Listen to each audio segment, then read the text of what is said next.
Shalom, salam sejahtera bagi Bapak Ibu, Saudara-saudara, anak-anak yang dikasihi oleh Tuhan Yesus Kristus. Jumpa kembali bersama saya Pendeta Eka di dalam renungan firman Tuhan pada hari ini, hari Senin 19 Februari 2024. Sukacita dan damai sejahtera dari Tuhan Yesus kiranya menyertai hidup kita sekalian. Puji nama Tuhan. Pembacaan firman Tuhan hari ini sampai pada pembacaan kitab Ibrani pasal yang kelima. Kiranya firman Tuhan memberkati kita sekalian. Baik, sebelum kita akan merenungkan bagian firman Tuhan bacaan hari ini, mari kita akan berdoa bersama. Tuhan Allah Bapa di surga, di dalam nama Tuhan Yesus, kami datang padamu mengucapkan syukur dan terima kasih atas kasih setia dan pemeliharaan Tuhan atas kami yang sungguh nyata. Biarlah setiap kebaikan Tuhan yang kami alami, kami semakin mengenal pribadi Tuhan dan mau hidup dalam ketaatan akan firman-Mu. Karena itu kami menyerahkan setiap kali kami membaca dan merenungkan, Kau yang mampukan untuk kami dapat mengerti, memahami, serta dapat menggenapinya dalam hidup kami. Terima kasih Bapa, inilah diri kami sedia belajar firman Tuhan. Demi nama Yesus kami berdoa. Haleluya. Amin. Ibrani pasal yang kelima menjadi bahan perenungan ayat 1 sampai yang ke-10. Demikian firman Tuhan. Sebab setiap imam besar yang dipilih dari antara manusia ditetapkan bagi manusia dalam hubungan mereka dengan Allah, supaya ia mempersembahkan persembahan dan korban karena dosa. Ia harus dapat mengerti orang-orang yang jahil dan orang-orang yang sesat, karena ia sendiri penuh dengan kelemahan, yang mengharuskannya untuk mempersembahkan korban karena dosa, bukan saja bagi umat, tetapi juga bagi dirinya sendiri. Dan tidak seorang pun yang mengambil kehormatan itu bagi dirinya sendiri, tetapi dipanggil untuk itu oleh Allah seperti yang telah terjadi dengan Harun. Demikian pula Kristus tidak memuliakan dirinya sendiri dengan menjadi imam besar, tetapi dimuliakan oleh Dia yang berfirman kepadanya, "Anakku, engkau telah kuperanakan pada hari ini." Sebagaimana firman-Nya dalam suatu nas lain, engkau adalah imam untuk selama-lamanya menurut peraturan Melkisedek. Dalam hidupnya sebagai manusia, ia telah mempersembahkan doa dan permohonan dengan ratap tangis dan keluhan kepada Dia yang sanggup menyelamatkannya dari maut, dan karena kesalahannya ia telah didengarkan. Dan sekalipun ia adalah anak, ia telah belajar menjadi taat dari apa yang telah dideritanya. Dan sesudah ia mencapai kesempurnaannya, ia menjadi pokok keselamatan yang abadi bagi semua orang yang taat kepadanya. Dan ia dipanggil menjadi imam besar oleh Allah menurut peraturan Melkisedek. Demikian firman Tuhan.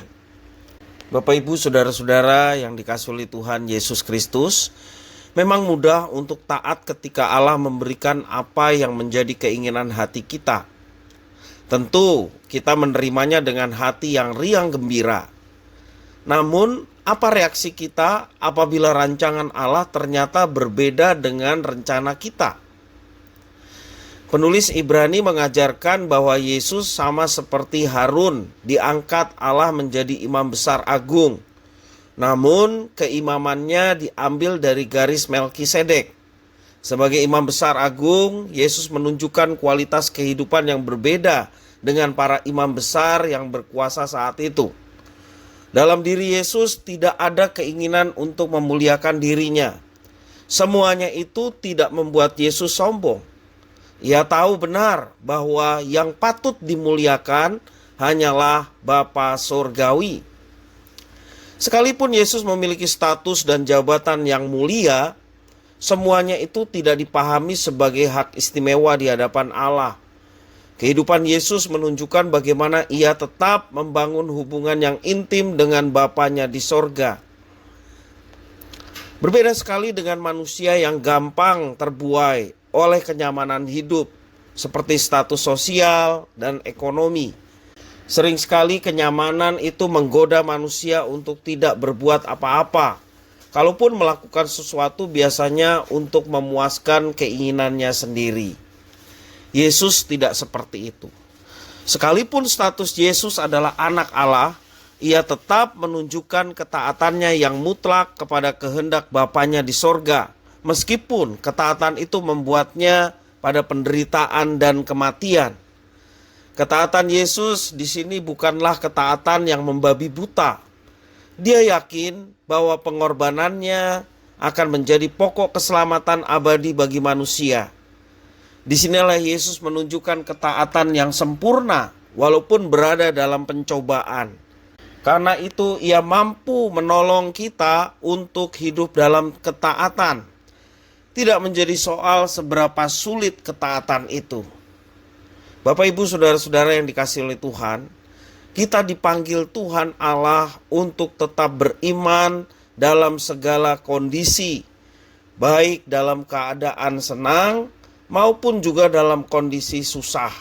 Sebab kita percaya bahwa Tuhan Allah akan menuntun hidup kita dan pimpinannya, tuntunannya tidak pernah salah. Bersyukurlah kepada Tuhan oleh karena kita sudah masuk di dalam rencananya. Lakukanlah apa yang dipercayakan kepada kita dengan penuh ketaatan, karena memang Tuhan memanggil kita untuk hidup dalam ketaatan. Seperti Yesus taat kepada Bapanya di surga, demikian jugalah kita mesti hidup taat kepada Tuhan Allah Bapa kita. Kiranya firman Tuhan memberkati kita sekalian. Mari kita berdoa. Tuhan Allah Bapa di surga, di dalam Yesus, terima kasih atas firman Tuhan. Mampukan kami untuk menjadi pribadi-pribadi yang taat, bahkan dalam segala situasi kondisi. Dalam situasi sulit sekalipun kami mau tetap belajar untuk taat. Tuhan Yesus menjadi teladan kami. Bukan saja Tuhan menjadi juru selamat dan Tuhan kami, tetapi bagaimana kami harus hidup, Engkaulah menjadi teladan dalam kehidupan kami. Terima kasih ya Tuhan, inilah diri kami. Kami siap sedia untuk mentaati firman-Mu. Demi nama Yesus Kristus kami berdoa. Haleluya. Amin.